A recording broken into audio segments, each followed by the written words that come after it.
Assalamu alaikum dear students, welcome to online classes. Class 10, unit number 1, programming techniques. In today's lecture, we study about that what is flowchart.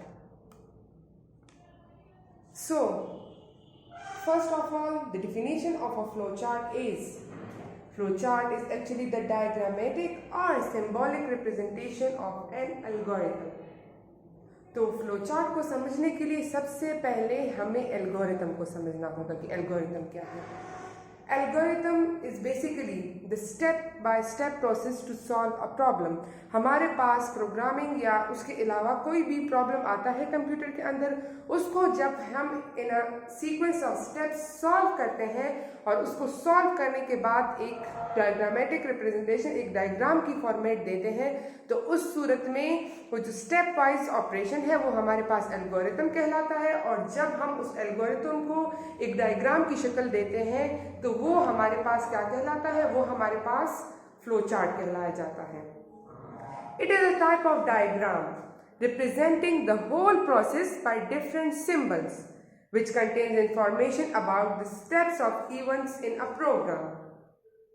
हमारे पास flowchart क्या है? हमारे पास flowchart एक diagrammatic representation है जो कि उस पूरे प्रोसेस को, कौन से प्रोसेस को, जो कि हमने through algorithm step wise explain किया है, उस प्रोसेस को एक कंप्लीट शक्ल दे देता है, एक कंप्लीट इंफॉर्मेशन डिले करता है हमारे पास. तो वो हमारे पास जो भी उसकी जो सिंबॉलिक रिप्रेजेंटेशन होती है, जो भी उसका वो डायग्राम होता है, वो हमारे पास फ्लोचार्ट कहलाता है. The second one is the importance of a flowchart. तो हमारे पास क्या इंपॉर्टेंस है फ्लोचार्ट की? It is the easy way to understand the problem और algorithm because of its diagrammatic representation. हमारे पास क्या है? सबसे आसान तरीन तरीका है हम लोग के पास कि जब हमारे पास कोई भी प्रॉब्लम आता है और प्रॉब्लम को एक एल्गोरिथम की शक्ल दे देने के बाद हम एक प्रॉपर डायग्राम की शक्ल देते हैं, एक प्रॉपर सिंबॉलिक रिप्रेजेंटेशन के थ्रू हम उसको एक्सप्लेन करते हैं. इसीलिए हमारे पास ये बहुत ज्यादा ये फ्लोचार्ट जो है इंपॉर्टेंट है. The third one is the flowchart requirements. हमारे पास फ्लोचार्ट को बनाने के लिए, फ्लोचार्ट यानी प्रॉपर फ्लोचार्ट को बनाने के लिए हमारे पास जो स्टेप्स रिक्वायर्ड है, the first one is input needed, the second one is processing to be completed, third one decision to be taken and the fourth one output to be provided. Input to be needed, data और instruction which is required for processing is called input. जो भी data या जो भी instruction हमें चाहिए होती है प्रोसेस करने के लिए, वो हमारे पास इनपुट नीडेड में आ जाता है.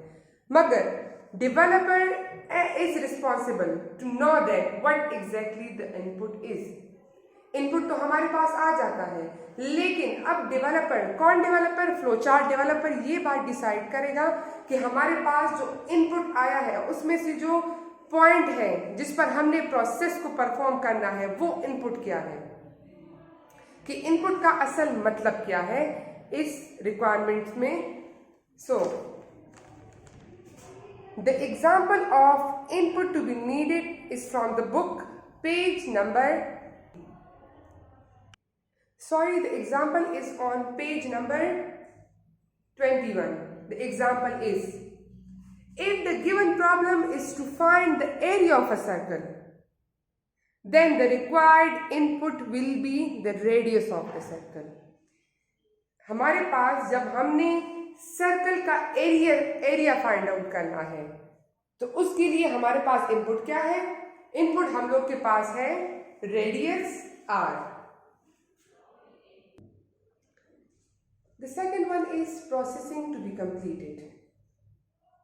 To resolve any formula or expression or initialize any value in a variable. So, या हमारे पास जो भी इनपुट आता है उस पर किस किस्म के ऑपरेशन में परफॉर्म होना है, किस किस्म के प्रोसेस ने होना है, वो कौन डिसाइड करेगा? The flow chart developer. The flow chart developer must decide what type of calculation is to be performed. कौन डिसाइड करेगा? हमारे पास जो फ्लो चार्ट डेवलपर है, जो कि फ्लो चार्ट बना रहा है, वही बंदा डिसाइड करेगा कि हमारे पास जो इनपुट आया है उस इनपुट पर किस किस्म के प्रोसेस ने परफॉर्म होना है, कौन से फॉर्मूले में यूज होना है. ठीक है, तो हमारे पास ये कौन डिसाइड करेगा? एक फ्लो चार्ट डेवलपर डिसाइड करेगा. For example, to find the area of a circle the following formula is to be use. जैसा कि हमने पहले में कहा, इनपुट नीडेड. इनपुट नीडेड में हमने जब सर्कल का एरिया फाइंड आउट करना था, उस सूरत में हमारा इनपुट क्या था? रेडियस था. लेकिन जब यहाँ पर सेकंड में हम प्रोसेस उस पर कर रहे हैं कि क्या प्रोसेस इस एरिया को फाइंड आउट करने पर लगेगा, वो हमारे पास क्या है? ये जो एरिया का है फॉर्मूला. एरिया का फॉर्मूला बुक पेज नंबर 21 पे लिखा हुआ है. Area equals to pi into R and again into R. हमारे पास पाई की वैल्यू ऑलरेडी गिवन होती है जो कि 3.14 है. तो ये फॉर्मूला हमारे पास क्या है? ये फॉर्मूला हमारे पास है इनपुट जो हमें मिला है. इनपुट हमें क्या मिला है? एरिया फाइंड आउट करना है सर्कल का. उसमें से हमने रेडियस निकाला है. ठीक है, और रेडियस निकालने के बाद हम इसको किसी फॉर्मूले के अंदर फिट करेंगे तो वो हमारे पास second option processing to be completed के अंदर आएगा.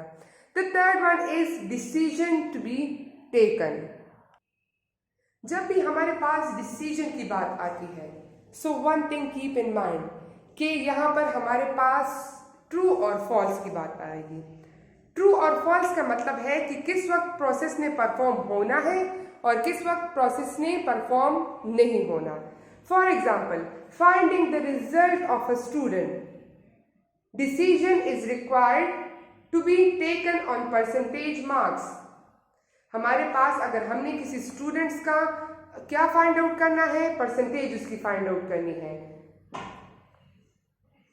सॉरी, परसेंटेज नहीं, बल्कि हमारे पास जब हमने किसी स्टूडेंट का रिजल्ट फाइंड आउट करना है तो यहाँ पर हम डिसीजन लेंगे कि वो रिजल्ट जो है हमने कौन से बेसिस पर फाइंड आउट करना है. तो यहाँ पर हम क्या सेलेक्ट करेंगे? यहाँ पर हम डिसीजन के अंदर परसेंटेज सेलेक्ट करेंगे और थ्रू परसेंटेज ही हम डिसीजन ले पाएंगे कि उस स्टूडेंट का रिजल्ट कैसा है या क्या है.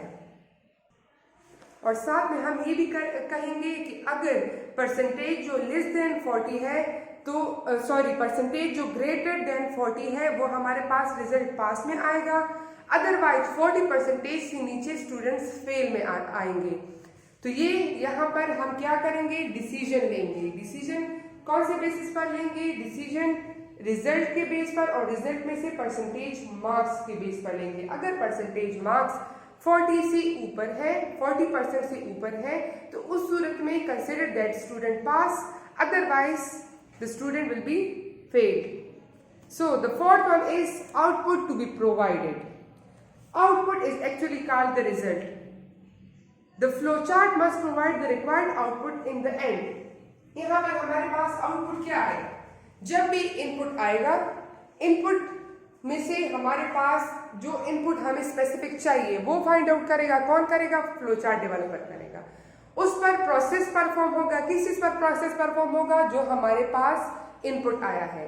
उसके बाद अगर डिसीजन में हम कोई ट्रू और फॉल्स की कंडीशन रख देते हैं, कंडीशन स्टेटमेंट है. फॉर एग्जांपल, अगर हम ले लेते हैं कि एक स्टूडेंट अगर 40 से ऊपर लेगा तो वो पास कंसिडर होगा, अदरवाइज वो फेल कंसिडर होगा. तो उस सूरत में जो एंड रिजल्ट हम लोग के पास आता है, कंप्लीट फ्लो चार्ट ड्रा करने के बाद जो एंड रिजल्ट हम लोग के पास आता है वो है आउटपुट टू बी प्रोवाइडेड. कि इन सारे ऑपरेशन के परफॉर्म हो जाने के बाद एंड में हम लोग के पास आउटपुट क्या आएगा.